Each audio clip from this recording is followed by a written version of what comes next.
পূর্ব ঘোষণা অনুযায়ী আব্দুল হান্নান মাসুদ নোয়াখালী ৬ সংসদ সদস্য আজকে নির্বাচনী হামলায় বাড়িঘর যারা তার ভোট করেছে তাদের বাড়িঘর যে হামলা হয়েছে সেটা দেখতে আসেন এবং যাওয়ার পথে বিএনপির সন্ত্রাসী বাহিনী অতিরিক্ত হামলা চালান।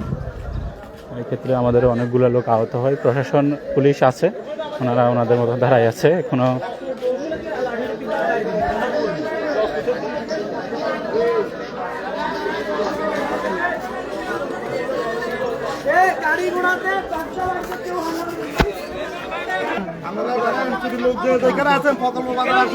আমাদের বিষয়গুলোর উপরে হামলা করা হয়েছে সন্ত্রাসী বেলাল মাঝির মাধ্যমে এবং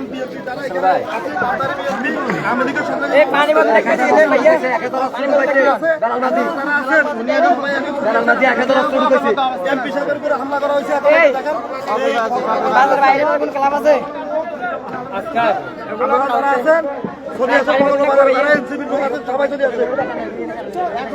আমাদের এমপি সাহেবের উপরে হামলা করা হয়েছে, এই যে এমপি সাহেবের পায়ের উপরে ইয়ে করা হয়েছে, পাড়ে দিচ্ছে, তারপরে এমপি সাহেবের উপরে হামলা করা হয়েছে। আপনারা যেখানে থাকেন তাড়াতাড়ি সতর্ক চলে আসেন। আর দেশবাসী দেখেন, এই যে এমপি সাহেব দেশে আসছে মানুষের সাথে দেখা করার জন্য, ওনাকে কিভাবে মারধর করা হয়েছে দেখেন। এই বেলাল মাঝির মাধ্যমে, আওয়ামী লীগের সন্ত্রাসীদের মাধ্যমে বদল করতে দেখেন।